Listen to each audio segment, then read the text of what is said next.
The time, space, continuum things and all that sort of stuff. Yeah, now, Griffin's next game against the overwhelming force that is Jin Air with an advantage like that.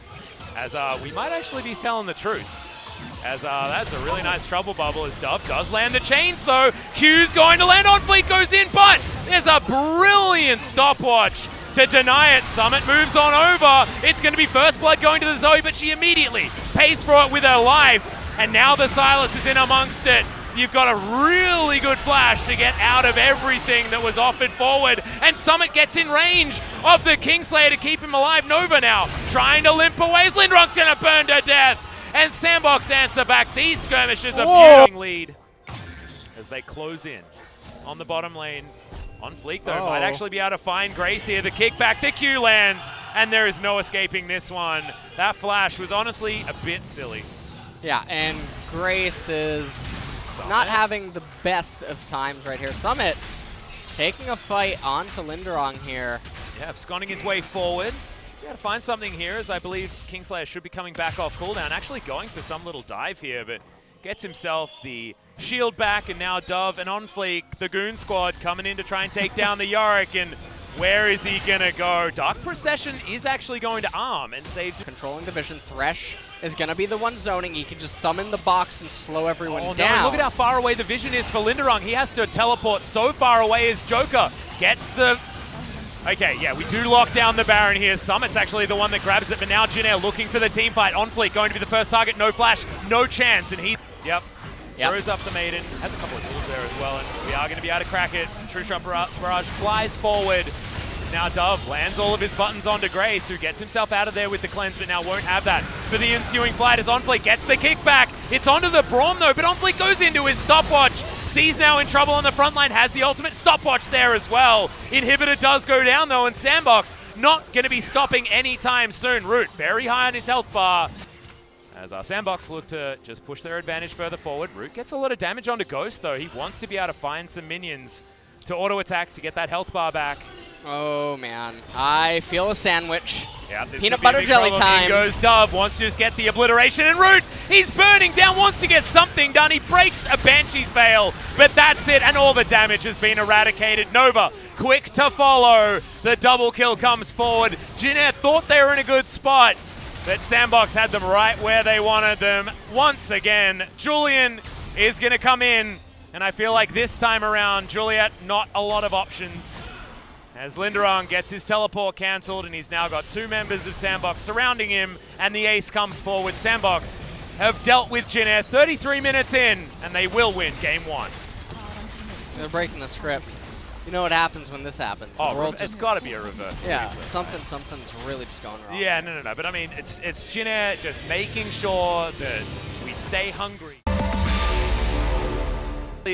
It's looking like they don't have a lot of chances so far in the LCK. This could be. Yeah.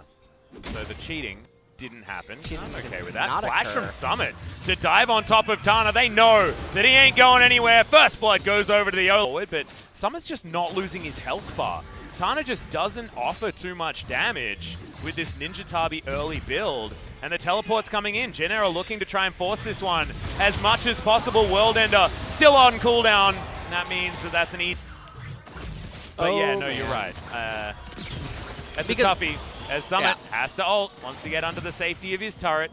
Infernal Chains going to come on down there, but Summit does need to be very careful. Well, Lee Sin's here. This is actually the great bait. Well, might actually work out here as Olaf going to be much further behind. Summit does have flash as he's trying to get out. Umbral Dash is there as well. Olaf will turn up as Tana, Infernal Chains lands. He's not going anywhere, but Blade Surge does come forward, just straight up whiffs the stun though, and On Fleek is going to pick up the kill. For absolutely no reason. There's no way that you can assume that you would need to use it in the near future. Wow. The Krug department on the top side. Otherwise, not too much of a big deal here. Is Summit's going to make his way forward, and Realm Warp is going to come in, but Tana should be able to flash to get himself to safety. As Summit does land the Infernal Chains. The pullback! Max range as Tana knows he has to commit because he has no way out.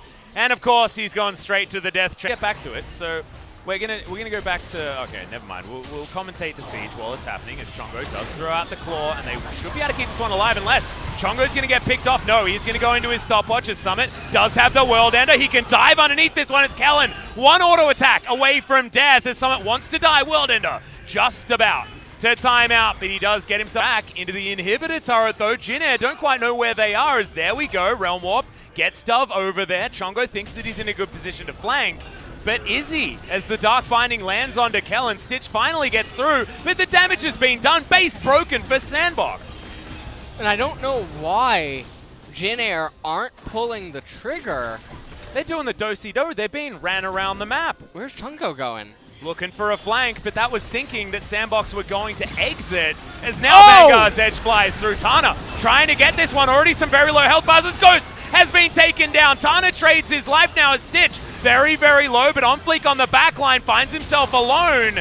The Guardian Angel's going to pop. Chongo gets out with the claw. It's a 1-for-1 in the end, and it looks like Sandbox still want to take it. Chongo can't get out. The Infernal Chains are going to land. Kellen also dead.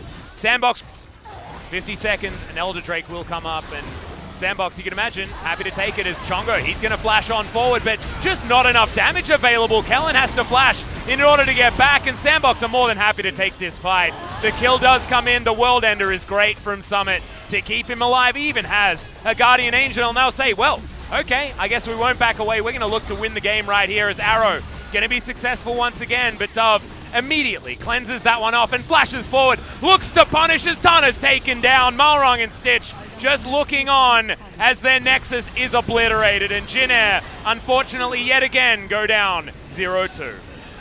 And this was another pretty classic example of Jin Air